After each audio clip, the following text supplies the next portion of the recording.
सुप्रभात बच्चों। तो हम कृष्णा शोभती की का संस्मरण बचपन पढ़ रहे थे। आज आगे फिर पढ़ेंगे। तो जो पढ़ा उसमें से आपने वापस घर जाके पढ़ा उस चैप्टर को?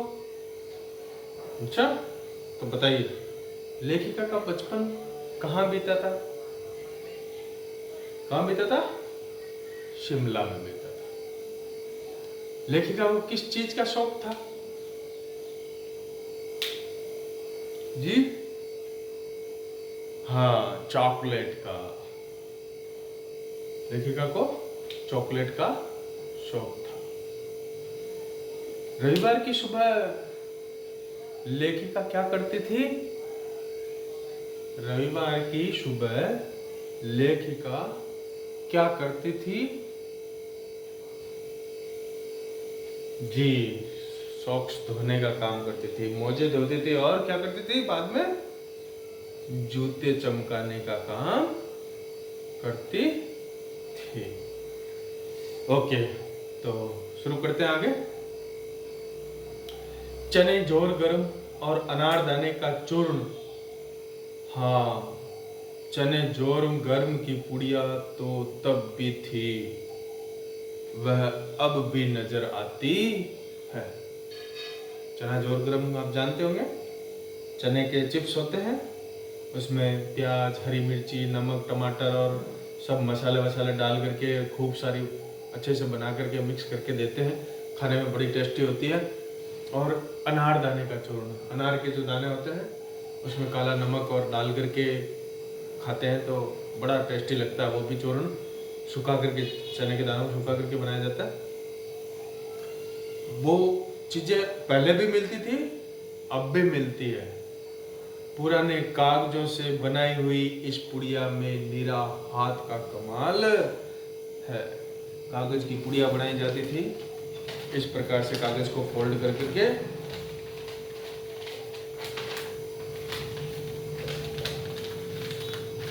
ऐसे फोल्ड करके बनाई जाती थी।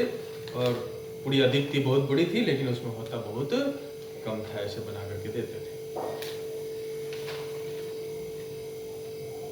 नीचे से तिरछी लपेटते हुए ऊपर से इतनी चौड़ी कि चने आसानी से हथेली पर पहुंच जाए।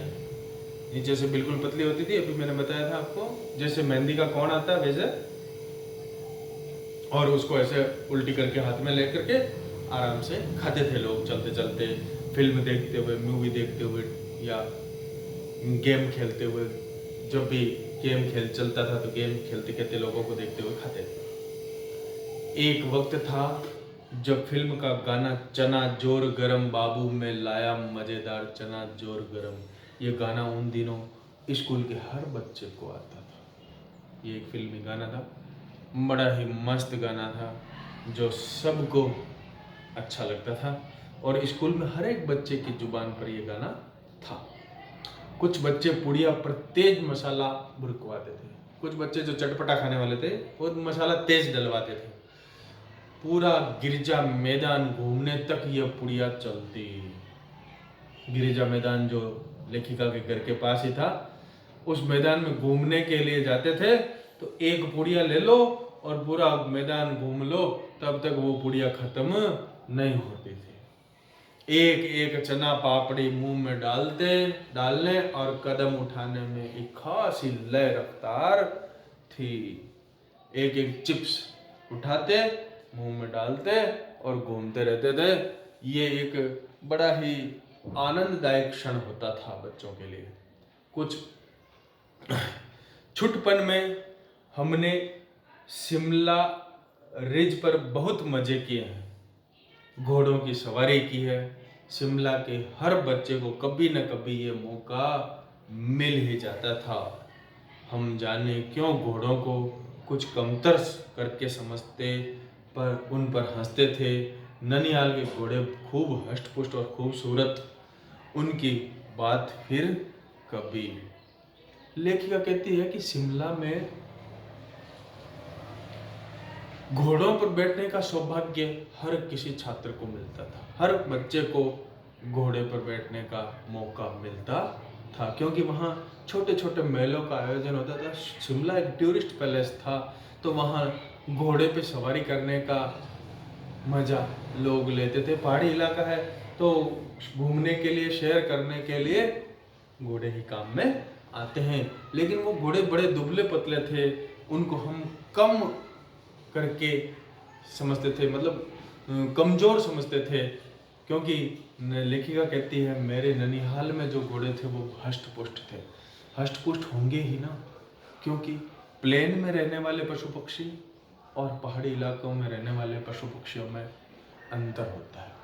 पहाड़ी पशु पक्षी जो होते हैं वो मेहनत ज़्यादा करते हैं, प्लेन वालों को मेहनत कम करनी पड़ती है, क्योंकि प्लेन में तो सीधा सीधा तो चलना होता है, पहाड़ी में तो ऊपर चढ़ना है तो ताकत लगानी पड़ती है, और नीचे उतरना तो भी ताकत लगानी पड़ती, कंट्रोल करना पड़ता है। तो इसलिए वो घोड़े कमज़ोर होते थे, तो बच्चे उन पे हंसते थे। लेकिन लेखिका कहती है मेरे ननिहाल में जो घोड़े थे वो बड़े हष्ट-पुष्ट थे। उनकी बात फिर कभी और करेंगे। अभी तो हम शिमला की बात करते हैं, शिमला के घोड़ों की और वहाँ की मेलों की, वहाँ की सुंदरता की। शाम को रंग बिरंगे गुब्बारे, शाम का समय होता था तो मेले जैसा माहौल हो जाता था। टूरिस्ट पैलेस था तो पहाड़ियों की तलहटी में मेले जैसा माहौल हो जाता था। रंग बिरंगे गुब्बारे लिए हुए लोग खड़े रहते थे, बेचने वाले।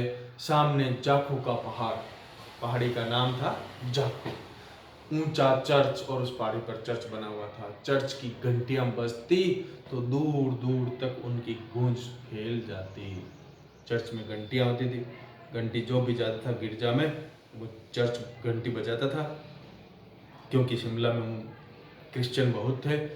अंग्रेज जो थे वो वहीं अपना निवास स्थान बनाने की सोचते थे, और वहीं रहते थे, अपने फील्ड में काम करते थे, और उनकी फैमिली वहाँ रहती थी। तो इसलिए वो घंटियाँ बजती थी तो घंटियों की आवाज़ दूर दूर तक सुनाई पड़ती थी। इसके संगीत से प्रभु यीशु स्वयं कुछ कह रहे हैं। ऐसा लगता था कि इन घंटियों की आवाज़ के माध्यम से भगवान ईसा मसीह कुछ कह रहे हैं।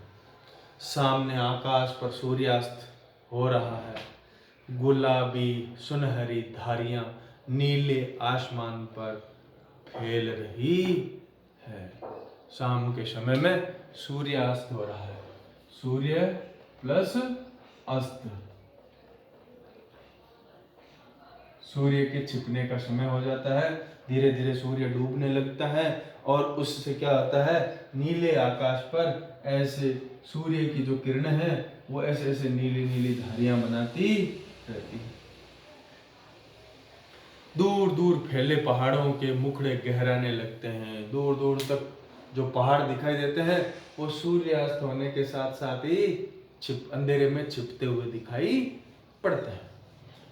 और देखते देखते बत्तियां टिमटिमाने लगती है, देखते देखते ही लाइटें, घरों की लाइटें लग जाती है और उनकी रोशनी टिमटिमाती हुई दिखाई देती है, जैसे कोई तारा दिखाई दे रहा हो। रिज पर की रौनक और माल की दुकानों की चमक के भी क्या कहने, स्कैंडल पॉइंट की भीड़ से उभरता कोलाहल, रिज पर की रौनक और माल की दुकानों की चमक के भी क्या कहने थे। रिज जो जगह थी, स्थान था जहाँ से प्राकृतिक सुंदरता दिखाई देती थी, उस जगह पर रौनक होती थी शाम के समय, और वो रौनक खत्म होती तो शाम के समय में क्या हो जाती, मॉल और दुकानों की चमक दिखाई देने लगती थी, क्योंकि शाम के समय ही अंग्रेज लोग सब बाहर निकलते थे खरीदारी करने के लिए और घूमने के लिए, और जो स्कैंडल पॉइंट था वहाँ पर भीड़ का कोलाहल हो जाता था। बहुत सारे लोग जो रिज में घूम जाते थे और जो मैदान में घूम करके आते थे वो सब उधर से ही वापस अपने अपने घरों की ओर जाते थे, कुछ खरीदना होता था वो खरीद लेते थे। सर्वर स्कैंडल पॉइंट के ठीक सामने उन दिनों एक दुकान हुआ करती थी जिसके शोरूम में शिमला कालका ट्रेन का मॉडल बना हुआ था। स्कैंडल पॉइंट के साथ ठीक सामने एक दुकान थी, उस दुकान में का जो शोरूम था उसमें शिमला कालका के बीच चलने वाली, शिमला जहाँ लेखिका रहती थी, कालका जो पंजाब में है, उन दोनों के बीच में जो ट्रेन चलती थी उस ट्रेन का मॉडल रखा हुआ था कि वो ट्रेन कैसी है। इसकी पटरियां उस पर खड़ी छोटे छोटे डिब्बों वाली ट्रेन, एक और लाल टीन की छत वाला स्टेशन और सामने सिग्नल देता खंबा, थोड़ी थोड़ी दूर पर बनी सुरंगें। जो मॉडल था उसमें क्या क्या था, एक तरफ सिग्नल देने वाला खंबा था, ये ट्रेन थी, उसकी पटरियों पर ट्रेन खड़ी थी,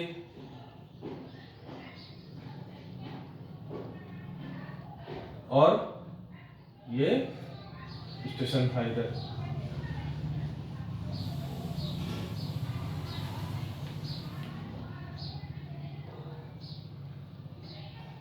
पिछली सदी में तेज रफ्तार वाली गाड़ी वही थी। उस समय की सबसे तेज गति से चलने वाली ट्रेन यही थी। इसका नाम था शिमला कालका एक्सप्रेस। कभी कभी हवाई जहाज भी देखने को मिलते। दिल्ली में जब भी उनकी आवाज आती, बच्चे उन्हें देखने बाहर दौड़ते। दिखता एक भारी भरकम पक्षी उड़ा जा रहा पंख फैला करके। कभी कभी हवाई जहाज देखने के लिए भी मिल जाता था। दिल्ली में कभी कभी हवाई जहाज दिखाई देता था तो दिल्ली में रहने वाले जो बच्चे थे वो बाहर दौड़ करके जाते थे और देखते थे कि एक बहुत बड़ा पक्षी है जिसके पंख खुले हुए हैं और वो उड़ रहा है। ऐसा ही लगता था हवाई जहाज ऊपर से, आज भी वैसा ही लगता है। ये देखो, और वह गायब हो जाता, और देखते देखते वो गायब हो जाता। जिसने देख लिया ठीक है, जिसने नहीं देखा वो फिर नहीं देख पाता था। उसकी स्पीड ही इतनी तेज लगती। हाँ, गाड़ी के मॉडल वाली दुकान के साथ एक और ऐसी दुकान थी जो मुझे कभी नहीं भूलती। ये गाड़ी का मॉडल वाली दुकान थी और इसके पास में ही एक और दुकान थी जिस दुकान को लेखिका कह रही है मैं कभी नहीं भूल पाती हूँ। ये वह दुकान थी जहाँ मेरा पहला चश्मा बना था। वहाँ आंखों के डॉक्टर अंग्रेज थे। ये चश्मे की दुकान थी जहाँ से मैंने अपनी जिंदगी का पहला चश्मा बनवाया था। और चश्मा बनाने वाला जो डॉक्टर था वो भारतीय डॉक्टर नहीं था, अंग्रेज डॉक्टर था। शुरू में चश्मा लगाना बड़ा अटपटा लगा। शुरू में कोई भी शरीर के किसी भी अंग में कोई तकलीफ होती है और हम उसका उपचार करते हैं तो बड़ा दिक्कत आती है। मैंने भी ये चश्मा बनवाया, मुझे भी कई दिनों तक थोड़ा सा अटपटा लगता था, लेकिन करें क्या, मजबूरी है, लगाना पड़ेगा। अच्छी दृष्टि अच्छी नहीं है देखने के लिए, छोटे अक्षर दिखाई नहीं देते तो चश्मा लगाना पड़ता है। छोटे बड़े मेरे चेहरे की ओर देखते और कहते आंखों में कुछ तकलीफ है। इस उम्र में ऐनक चश्मा एक ही बात है। ऐनक हिंदी शब्द है और चश्मा उर्दू शब्द है।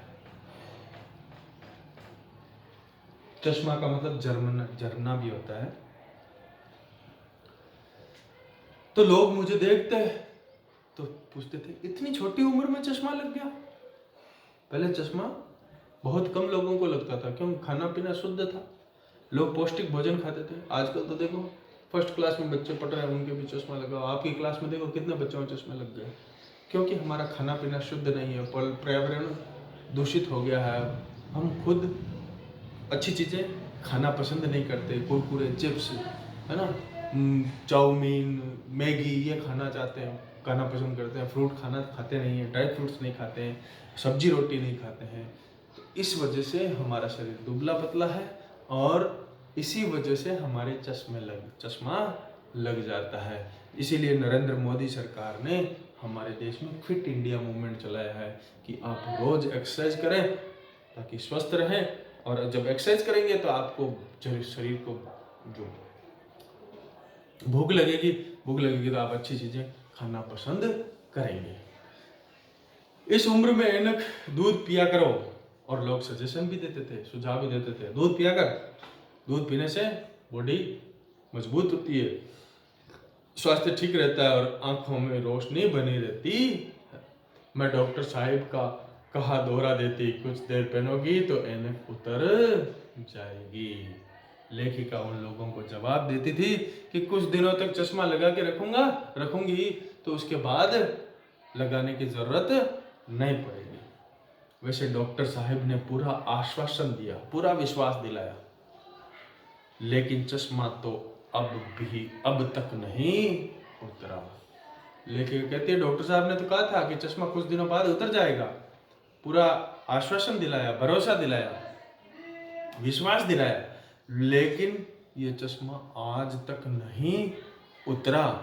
नंबर बस कम ही होता रहा, नंबर कम हो गया, लेकिन चश्मा आज भी मुझे लगाना पड़ता है। लेखिका ये कहना चाहती है, मैं अपने आप इसकी जिम्मेवार हूँ। लेखिका कहती है इसमें किसी की गलती नहीं है, डॉक्टर की भी गलती नहीं है, इसके लिए तो मैं खुद जिम्मेदार हूँ क्योंकि मैंने ध्यान नहीं रखा। अब आप दिन की रोशनी को छोड़कर रात में टेबल लैंप के सामने काम करेंगी तो इसके अलावा और क्या होगा। क्यों? लेखिका कहती है कि मैं दिन में पढ़ती नहीं थी, दिन में कोई काम करती नहीं थी, होमवर्क करती नहीं थी, मैं पढ़ना लिखना होता था, रात के समय टेबल लैंप लगाती और उसके सामने पढ़ती थी तो उससे क्या आंखों पे जोर पड़ता था और आंखें कमजोर हो गई तो चश्मा लगाना पड़ा। और डॉक्टर के कहने के बाद भी मैंने ये आदत छोड़ी नहीं। हाँ, जब पहली बार मैंने चश्मा लगाया तो मेरे एक चचेरे भाई ने मुझे छेड़ा, देखो देखो कैसी लग रही है।